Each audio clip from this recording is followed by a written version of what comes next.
Hi friends, ಎಲ್ಲರೂ ಹೇಗಿದ್ದೀರಾ? I hope ಎಲ್ಲರೂ ಆರಾಮಾಗಿದ್ದೀರಾ ಅಂತ ಭಾವಿಸ್ತೀನಿ. ಬನ್ನಿ ಫ್ರೆಂಡ್ಸ್, ನಾವಿವತ್ತು 7 ಮಂತ್ ಕಂಪ್ಲೀಟ್ ಆಗಿರೋ ಮಗುಗೆ, ಚಿಕ್ಕ ಪಾಪುಗೆ ಹೇಗೆ ರಾಗಿ ಸರಿ ಮಾಡೋದು ಅಂತ ತಿಳಿಸ್ಕೊಡ್ತೀನಿ. ಬನ್ನಿ ಫ್ರೆಂಡ್ಸ್, ನೋಡಿ, ನಾವು ರಾಗಿ ಸರಿ ಮಾಡಬೇಕು ಅಂದರೆ ಏನೇನು ಹಾಕ್ತೀವಿ ಅಂದರೆ ಜಾಸ್ತಿ ರಾಗಿ ಹಾಕ್ತೀವಿ, ಮತ್ತು ಡ್ರೈ ಫ್ರೂಟ್ಸ್ಗಳು, ಆಮೇಲೆ ಕಾಳುಗಳು ಏನಿರುತ್ತಲ್ವ ಅದನ್ನ ಮೊಳಕೆ ಬರಿಸಿ ಹಾಕ್ತೀವಿ. ರಾಗಿನೂ ಕೂಡ ಅಷ್ಟೇ ಮೊಳಕೆ ಬರಿಸಿರ್ತೀವಿ, ಮತ್ತು ಶುಂಠಿ, ಡ್ರೈ ಫ್ರೂಟ್ಸು, ಖರ್ಜೂರ ಇವೆಲ್ಲ ಹಾಕ್ತೀವಿ. ಬನ್ನಿ ಫ್ರೆಂಡ್ಸ್, ಮತ್ತು ಇವಾಗ ನೋಡಿ ಇವೆಲ್ಲ ತೋರಿಸ್ತಾ ಇದ್ದೀನಲ್ಲ, ಅಂದರೆ ಕೆಲವೊಂದು ಐಟಮ್ಗಳು ಮಿಸ್ ಆಗಿದೆ. ಇದೆಲ್ಲ ಆಗಿದೆ.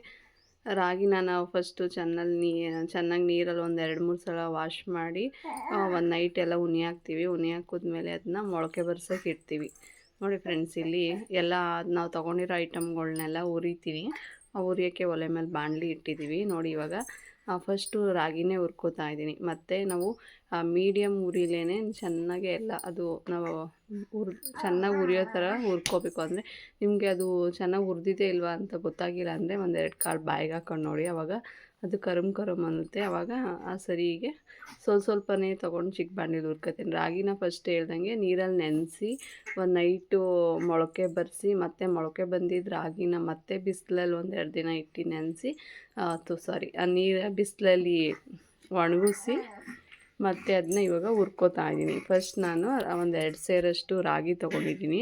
ಆ ರಾಗಿನೇ ಹುರ್ಕೋತಾ ಇದ್ದೀನಿ. ಮತ್ತು ರಾಗಿಗೆ ನಾನು ಅಕ್ಕಿ, ಗೋಧಿ, ಮತ್ತು ನಮ್ಮ ಮನೇಲಿ ಏನೇನು ಕಾಳುಗಳಿದೆ ಎಲ್ಲನೂ ಕೂಡ ಹಾಕ್ತೀನಿ. ಕಾಳು, ಅದು ಬಟಾಣಿ ಕಾಳು, ಕಡಲೆಕಾಳು, ತರ್ನಿಕಾಳು, ಹುರುಳಿಕಾಳು, ಈ ಥರದ ಯಾವ್ಯಾವ ಕಾಳುಗಳ್ನ ನಾವು ಮೊಳಕೆ ಬರಿಸ್ಬೋದು ಆ ಥರದ್ದೆಲ್ಲ ಕಾಳುಗಳ್ನೂ ಅಷ್ಟೇ, ಅದನ್ನೂ ಅಷ್ಟೇ ತೊಳೆದ್ಬಿಟ್ಟು ಒಂದು ನೈಟು ನೀರಲ್ಲಿ ನೆನೆ ಹಾಕಿ, ಮತ್ತು ಅದನ್ನೂ ಮೊಳಕೆ ಬರಿಸಿ ಮೊಳಕೆ ಬಂದಿದ್ದ ಕಾಳುಗಳನ್ನ ಬಿಸಿಲಲ್ಲಿ 1-2 ದಿನ ಒಣಗಿಸ್ತೀನಿ. ಆ ಒಣಗಿಸಾದ್ಮೇಲೆ ಕಾಳುಗಳ್ನೂ ಅಷ್ಟೇ ಹುರಿದ್ಬಿಟ್ಟು ಪೌಡ್ರಿಗೆ ಇಡ್ತೀನಿ. ಅಂದರೆ ಯಾವ್ಯಾವ ಕಾಳುಗಳು ನಾವು ಮೊಳಕೆ ಬರಿಸ್ಬೋದು. ನೋಡಿ, ಇವಾಗ ರಾಗಿ ಹುರಿದಾಯಿತು. ನೆಕ್ಸ್ಟು ಈ ಕಾಳುಗಳೇ ಹಾಕಿದ್ದೀವಿ, ಮೊಳಕೆ ಕಾಳುಗಳು. ಅದರಲ್ಲಿ ಎಲ್ಲ ಥರದ ಕಾಳುಗಳು, ಯಾವ್ಯಾವ ಕಾಳುಗಳನ್ನ ನಾವು ಮೊಳಕೆ ಬರಿಸ್ಬೋದು ಆ ಕಾಳುಗಳೆಲ್ಲ ಹಾಕಿದ್ದೀನಿ. ಕಡಲೆಕಾಳು, ಅವರೆಕಾಳು, ಆಮೇಲೆ ಹೆಸ್ರು ಕಾಳು, ತರ್ನಿಕಾಳು, ಹುರುಳಿಕಾಳು, ಬಟಾಣಿ ಕಾಳು ಎಲ್ಲನೂ ಕೂಡ ಚೆನ್ನಾಗಿ ಮೊಳಕೆ ಬರಿಸಿದೆ.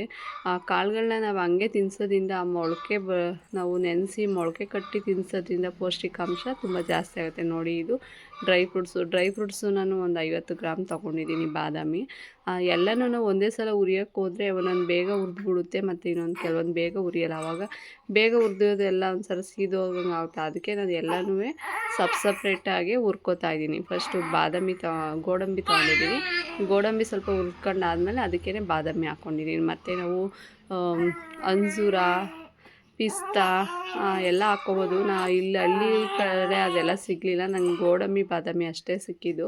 ಗೋಡಂಬಿ, ಬಾದಾಮಿ, ಖರ್ಜೂರ, ಅದಕ್ಕೋಸ್ಕರ ಬರೀ ಅವೆರಡೇ ತಗೊಂಡಿದ್ದೀನಿ. ಈಗ ನೆಕ್ಸ್ಟು ನೋಡಿ, ಹೆಸ್ರು ಬೇಳೆನೂ ಅಷ್ಟೇ, ಅದು ಹುರ್ಕೊಂಡು ಚಟಪಟ ಅಂದು ಕಲರೇ ಚೇಂಜ್ ಆಗುತ್ತೆ. ಹೆಸ್ರು ಬೇಳೆ ಅಲ್ಲ, ಇದು ಉದ್ದಿನ ಬೇಳೆ. ಕಲರ್ ಚೇಂಜ್ ಆಗುತ್ತೆ, ಅಲ್ಲಿವರೆಗೂ ನಾವು ಹುರಿತಾ ಇರಬೇಕು. ಈ ಉದ್ದಿನ ಬೇಳೆ ಜೊತೆಗೆ ಹೆಸ್ರು ಬೇಳೆನೂ ಹಾಕ್ಕೋಬೋದು. ಮತ್ತು ಹೆಸ್ರು ಬೇಳೆ ಈ ಬೇಸಿಗೆ ಆಗಿರೋದ್ರಿಂದ ತುಂಬ ತಂಪು, ಮಕ್ಳಿಗೂ ಒಳ್ಳೆಯದು. ನಾನು ಹೆಸ್ರು ಬೇಳೆ ಹುರಿಯೋದು ವಿಡಿಯೋ ಸ್ಕಿಪ್ ಆಗಿದೆ, ಅದಕ್ಕೋಸ್ಕರ ಅದನ್ನೇ ಹೇಳ್ತಾಯಿದ್ದೀನಿ. ಉದ್ದಿನ ಬೇಳೆ, ಹೆಸ್ರು ಬೇಳೆ, ಮತ್ತು ಇದೇ ಹಾಕಬೇಕು ಅಂತ ಏನಿಲ್ಲ ಫ್ರೆಂಡ್ಸ್. ಕಡಲೆ ಬೀಜ, ನಮ್ಮ ಮನೇಲಿ ಏನೇನು ಐಟಮ್ಸ್ ಇದೆ, ಮತ್ತು ಕಡಲೆ ಬೀಜ, ಕಡಲೆಬೇಳೆ, ಅದು ಹೆಸ್ರು ಬೇಳೆ, ಕಡಲೆಬೀಜ, ಕಡಲೆಬೇಳೆ ಹುರಿಯೋದು. ಮತ್ತು ವೀಡಿಯೋ ಸ್ಕಿಪ್ ಆಗಿದೆ, ಐಟಮ್ ತೋರಿಸ್ಬೇಕಾದ್ರೂ ತೋರಿಸಿಲ್ಲ ನಾನು. ಮತ್ತು ಇದು ಖರ್ಜೂರ ಒಂದು 8 ತಗೊಂಡಿದ್ದೀನಿ. ಅಂದರೆ ಇದು ಡ್ರೈ ಖರ್ಜೂರ, ಒಣ ಖರ್ಜೂರ ಇರುತ್ತಲ್ಲ, ಒಣ ಖರ್ಜೂರ ತೊಗೊಂಡು ಸಣ್ಣ ಸಣ್ಣ ಪೀಸ್ ಮಾಡಿಕೊಂಡು ಅದನ್ನೂ ಕೂಡ ಹುರ್ಕೋತಾ ಇದ್ದೀನಿ.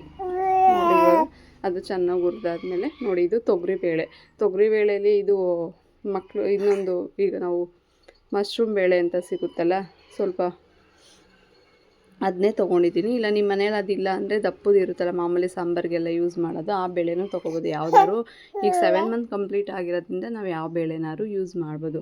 ತೊಗರಿಬೇಳೆ ಹಾಕಿದ್ದೀನಿ. ಮತ್ತು ನಮ್ಮ ಮನೇಲಿ ಗೋಧಿ ಇರಲಿಲ್ಲ, ಆ ಗೋಧಿ ಇಲ್ಲ ಅಂದ್ಬಿಟ್ಟು ನಾನು ಗೋಧಿ ಹಸಿಟ್ಟು ಮನೇಲಿತ್ತು, ಇದನ್ನೆಲ್ಲ ಪೌಡ್ರ್ ಮಾಡಿಸ್ಕೊಬಂದ್ಮೇಲೆ ಅದನ್ನೇ ಸ್ವಲ್ಪ ಬಿಸಿ ಮಾಡಿ ಇದು ಹಸಿಟ್ಟು ಜೊತೆ ಸೇರ್ಕೊಂಡಿದ್ದೀನಿ.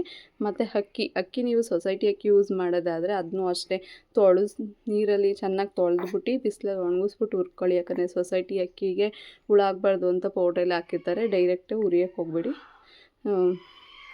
ಮತ್ತು ನೋಡಿ, ಅದ್ರ ಜೊತೆಗೆ ನಾನು ಇದು ಬರುತ್ತಲ್ಲ, ಒಣಶುಂಠಿ ಹಾಕಿದ್ದೀನಿ, ಕೆಮ್ಮಿಗೆ ಅದು ಒಳ್ಳೆಯದು ಅಂತ. ಮತ್ತು ಹಿಪ್ಪಲಿ ಅಂತ ಬರುತ್ತೆ, ಅದು ಗ್ರಂಥಿಗೆ ಅಂಗಡಿ ಮಕ್ಳಿಗೆ ಸಾಮಾನು ತರ್ತೀವಲ್ಲ ಅಲ್ಲಿ ಸಿಗುತ್ತೆ. ಆ ಇಪ್ಪಲಿ ಉರಿಯೋದು ಮಿಸ್ ಆಗಿದೆ, ಐಟಮ್ ತೋರಿಸ್ಬೇಕಾದ್ರೂ ಸಿಕ್ಕಿಲ್ಲ ಅದು. ಇಪ್ಪಲಿನೂ ಅಷ್ಟೇ ಮಕ್ಳಿಗೆ ಕೆಮ್ಮು ಕಫ ಕಟ್ದಂಗೆ ನೋಡ್ಕೊಳ್ಳುತ್ತೆ. ಒಣಶುಂಠಿ ಇಪ್ಪಲಿ ಮತ್ತು ಬಜೆ ಬರುತ್ತಲ್ಲ, ಆ ಬಜೆ 1 ಇಂಚು, ಇಪ್ಪಲಿ 1 ಇಂಚು ಮತ್ತು ಒಣಶುಂಠಿ 1 ಇಂಚು ಹಾಕಿದ್ದೀನಿ. ಇದ್ರ ಜೊತೆಗೆ ನಾವಿನ್ನು ಜೀರಿಗೆ, ಮೆಣಸು ಮತ್ತು ಮೆಂತ್ಯನೂ ಕೂಡ ಉರ್ದು ಸೇರಿಸಿದ್ದೀವಿ ನೋಡಿ ಫ್ರೆಂಡ್ಸ್. ಮತ್ತು ನಾನು ಏನೇನು ಯೂಸ್ ಮಾಡಿದ್ದೀನಿ ಅಂತ ಇನ್ನೊಂದು ಸಲ ಹೇಳ್ತಾ ಇದ್ದೀನಿ. ರಾಗಿ, ಅಕ್ಕಿ, ಗೋಧಿ, ತೊಗರಿಬೇಳೆ, ಹೆಸ್ರುಬೇಳೆ ಮತ್ತು ಕಡಲೆಕಾಳು, ಹೆಸ್ರು ಕಾಳು, ಹುರುಳಿಕಾಳು, ಬಟಾಣಿ ಕಾಳು, ಕಡಲೆಬೀಜ, ಕಡಲೆಬೇಳೆ, ಜೀರಿಗೆ, ಮೆಣಸು, ಮೆಂತ್ಯ, ಗೋಡಂಬಿ, ದ್ರಾಕ್ಷಿ, ಖರ್ಜೂರ,